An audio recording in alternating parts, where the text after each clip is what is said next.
Hey everyone, it's Joric. Welcome back. I hope you're doing great wherever you are in the world. Today I wanted to make this video. I didn't necessarily know what to name the thumbnail, but I thought that it was somewhat fitting about trying to control the narrative. Those of you that have recently moved to Portugal, or you've been here or been there, having difficulty getting renewals on your residency, thinking about citizenship or permanent residency, you often now, because of what will most likely be coming with the changes, be forced with seeing a lot of marketing that may look as official or look as actual reporting from newspapers or agents, either television or newspaper articles, magazine articles, may come across as like reporting and research.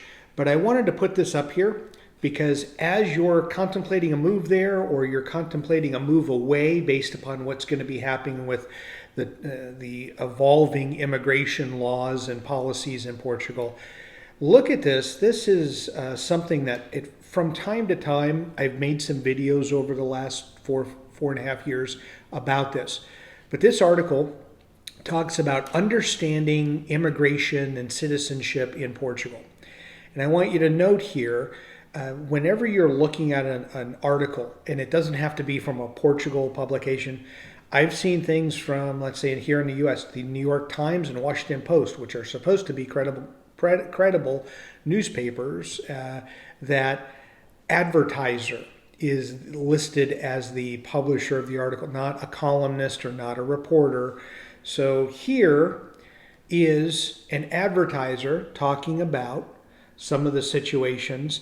And if you read through it, basically the advertiser is saying, don't leave, don't move, don't cancel your appointment, don't cancel anything, stay. You never know what's going to happen until everything's into law.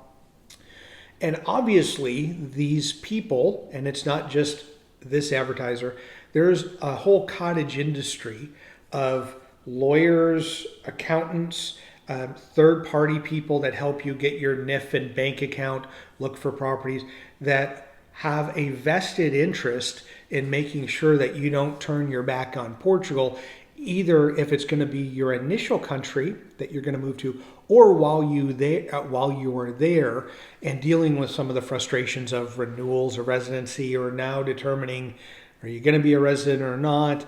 Are you going to do permanent residency or just continue to do temporary residency down the road? There are these people that are going to keep publishing articles and making it look like it's like a reporter or it's the newspaper that is publishing it, versus it's a narrative that they're doing to try to market and say, hey, we still want your money. Don't say no to Portugal just yet.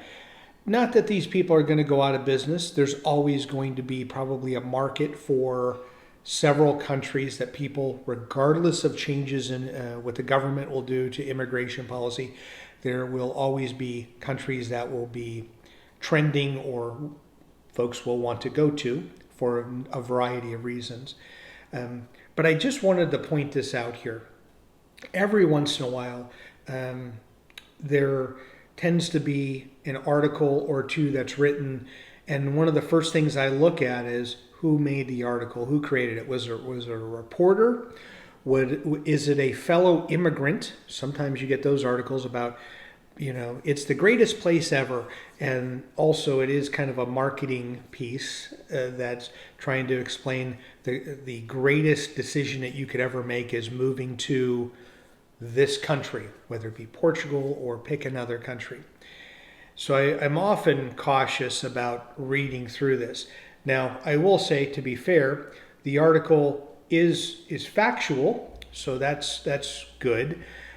But it is interesting that we're going to start seeing, and those of you that, again, are interested in Portugal and are in Portugal, are going to see more communication in print advertising as well as digital media on your Facebook feeds or social media feeds.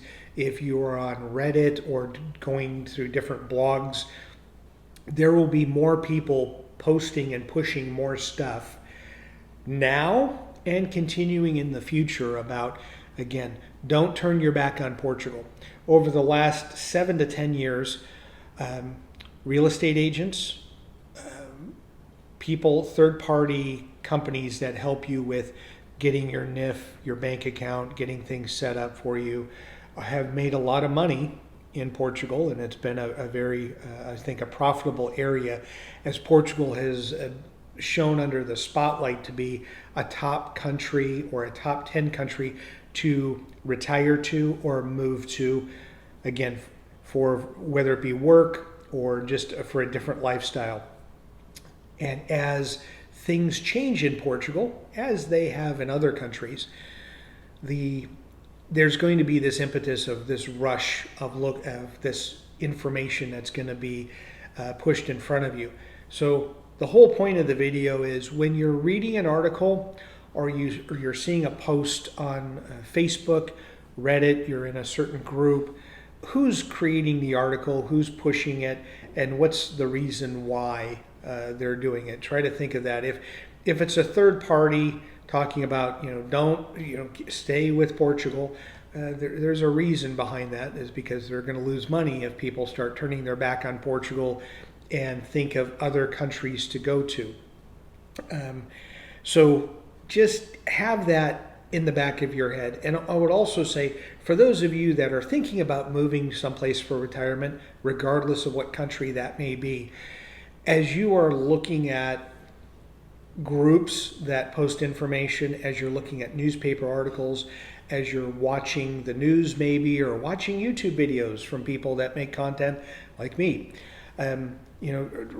try to see if there's a fair and balanced view of things, or if you think that they're pushing a certain narrative.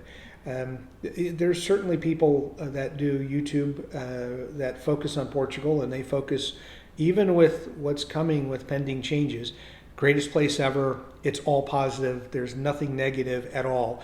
And it frustrates me because people, some of them have some really big followings, and people are going to buy that and move to Portugal, and it's not going to work out the way it was reported.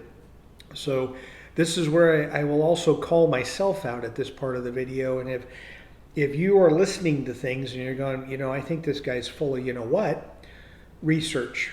Thankfully, there are more people doing things on YouTube, on blog posts, on Facebook, Reddit, a bunch of different places where you can get information. You can even, AI, ChatGPT or Gemini, Copilot, whatever you're using, to try to find more empirical and more objective information on what a company or country is like, versus what I'm doing and what others are doing too, which is subjective. I try to be as fair and balanced as I can, but I also throw in my perspective, lived experience from being in Portugal, as well as now not, but thinking about where we might retire once we're ready to. So just keep that in mind. Who's publishing the article? And as you, even when you're watching this video, what's behind it? Is there a motivation there? I want to get the information out, and so that way you can make a decision. Most of what I post is just reposting from newspapers and articles and blog posts. So it's more of just making sure more people are aware of what's happening, good, bad, or otherwise. But please be on the lookout for that, because I think probably for the next 6 to 12 months, there's going to be a rush of people from third parties pushing a narrative of it's all Portugal, it's all good, don't worry about it. We can take care of you for a small fee, or maybe a not so small fee. So just something I want people to be aware of. Please look and make sure that who is publishing the information that you're receiving. And if you like it, keep following it. If you don't, move on to other people, and just try to make sure that you're getting hopefully a fair and balanced way of looking of where you may want to move to down the road. As always, thank you so much for taking the time to watch the video, and enjoy your travels.